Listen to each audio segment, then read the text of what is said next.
हाल ही में एक film release हुई जिसका नाम दी केरला स्टोरी है, जिस पर बड़ी चर्चा हो रही है। इस फिल्म में दिखाया गया है कि कैसे केरला में एक खुफिया खेल खेला जा रहा है, बेगुनाह औरतों को इस्लाम में जबरदस्ती कन्वर्ट करने का, और उन्हें आईएसआईएस के पास भेजा जा रहा है। इस फिल्म के डायरेक्टर के अनुसार करीब 32,000 लड़कियों के साथ ऐसा किया गया है, जो कि आज के दिन सीरिया और यमन के रेगिस्तान में दफन है। क्या है इसके पीछे की असली कहानी और इस चीज में कितनी सच्चाई है, मैं बताऊंगा आप सबको आज की इस वीडियो में। वीडियो एंड तक जरूर देखिएगा। जून 2021 के आर्टिकल में 4 केरला की औरतों ने जो अपने हस्बैंड के साथ अफगानिस्तान गई थी Islamic state of Khorasan join करने 2016 से 18 के बीच, इनके हस्बैंड अलग अलग हमलों में मारे गए। इनके नाम है Nimisha alias Fatima Isa, Sonia Sebastian alias Ayesha, Merin Jacob alias Mariyam और रफीला। अगर हम एनआईए की 2016 की लिस्ट देखें तो 20 most wanted Indian in Islamic state, तो इन 4 औरतों के नाम यहाँ पर भी दिखते हैं। इनके अलावा 2 और औरतें हैं, अजमाला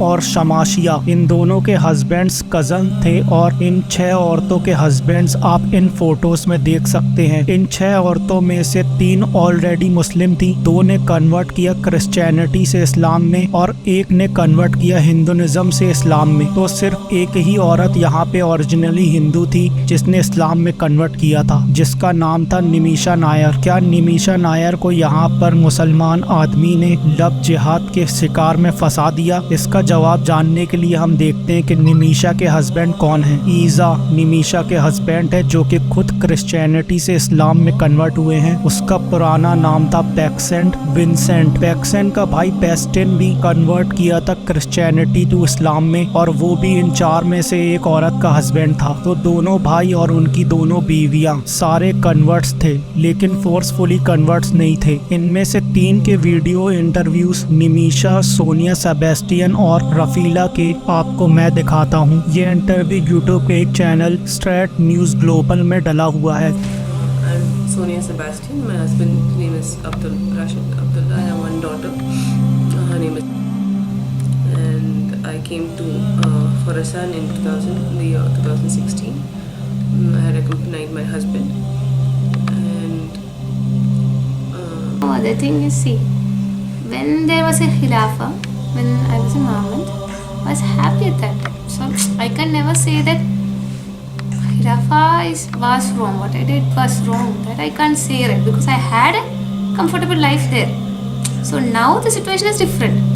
ये इंटरव्यू 2020 में लिया गया था और वहाँ आप असली में देख सकते हो कि ये औरतें दिखने में बिल्कुल नॉर्मल थी, नॉर्मल लाइफ जी रही थी। और जैसा कि आप इस वीडियो में देख सकते हैं, इनके बच्चे भी हैं और ये अपनी लाइफ में खुश थी। लेकिन द केरला स्टोरी की जो मेन कैरेक्टर है, कॉन्स्टेंटली वो सिर्फ सिंपैथी पाने की कोशिश करती है। फिल्म में जितना बेचारा और इनोसेंट करके इनको दिखाया गया है, इन औरतों को असल जिंदगी में खुद से कन्वर्ट हुई इस्लाम में और खुद से खुरासान जाकर वहीं सेटल हो गई थी। हाल ही में इंडियन गवर्नमेंट ने इनको इंडिया आने से रिजेक्ट कर दिया था, और इसी बात का फायदा उठाते हुए हमारे देश के महान डायरेक्टर ने एक पूरी फेक फिल्म बना दी, क्योंकि इनको पता रहा कि ये औरतें अब इंडिया नहीं आएंगी और इनसे कोई इंटरव्यू भी नहीं ले सकेगा। अगर कोई इनसे इंटरव्यू लेता तो सारी सच्चाई सबके सामने आ जाती। एक्चुअली में कितने लोग गए आईएसआईएस ज्वाइन करने इंडिया से? यूएस के डिपार्टमेंट ऑफ स्टेट की रिपोर्ट ने बताया करीब 66 इंडियन ओरिजिन फाइटर्स थे जिन्होंने आईएसआईएस ज्वाइन किया था। तो इस 60 के नंबर में से कितनी औरतें हैं? करीब 13 औरतें हैं। कितनी औरतें हैं जो केरला से हैं? सिर्फ 6 औरतें हैं जो केरला से हैं। इन 6 औरतों में से कितनी औरतें जिन्हें इस्लाम में कन्वर्ट किया गया? सिर्फ 3 औरतें हैं। इन 3 में से 2 क्रिश्चियन थी और 1 हिंदू थी। तो जो फिल्म में दिखाया जा रहा है वो सिर्फ असल जिंदगी में सिर्फ इन 3 औरतों के साथ हुआ है, वैसे नहीं हुआ जैसे फिल्म में दिखाया जा रहा है। और यहाँ दावा किया जा रहा है कि 32,000 औरतों के साथ ऐसा हुआ है। यही है वो बड़ा झूठ दोस्तों। ये झूठ इतना बड़ा है कि कोई आम इंसान इसे सुनेगा तो उसे लगेगा कि 32,000 बताया है तो कुछ तो सच्चाई होगी उसमें, लेकिन ये सब झूठ है। सिर्फ 3 औरतों के साथ ऐसा हुआ है। इसी तरीके से दोस्तों 3 लोगों के इंडिविजुअल केसेस को लेकर पूरी केरला स्टेट को बदनाम किया जा रहा है। इस चीज को लेकर जब फिल्म के डायरेक्टर से सवाल किया गया आखिर सोर्स क्या है आपके इस नंबर का, तो वो सवालों से भागते रहे। ऑल्ट न्यूज से बात करते वक्त उन्होंने कहा कि जब फिल्म रिलीज हो जाएगी तब मैं अपना डेटा बताऊंगा कि किस डेटा के आधार पर मैंने 32,000 बोला था। द क्विंट को उन्होंने कहा कि ऐसे सवाल पूछने से कोई फर्क नहीं पड़ता। जब फिल्म की स्क्रीनिंग हुई JNU में तो इन्होंने कहा कि 32,000 वाला नंबर एक आर्बिट्री नंबर है, और जब बात कोर्ट में पहुंची तो इन्होंने फिल्म के डिस्क्रिप्शन से 32,000 वाला नंबर ही हटा दिया और 3 नंबर डाल दिया। कुछ लोगों को बहुत मजा आता है अपने ही देश की एक स्टेट को बदनाम करके, लेकिन पता है शर्म की बात क्या है कि हमारे प्रधानमंत्री अपने इलेक्शनों के भाषणों में इस झूठी फिल्म को प्रमोट करते हैं और इसे फंड करते हैं और इसे टैक्स फ्री भी करते हैं, बिल्कुल कश्मीर फाइल की तरह, जो कि खुद में एक प्रोपेगेंडा फिल्म थी और फेक स्टोरी में बेस्ड थी। आतंकी साजिश पर बनी फिल्म ये केरला स्टोरी की इन दिनों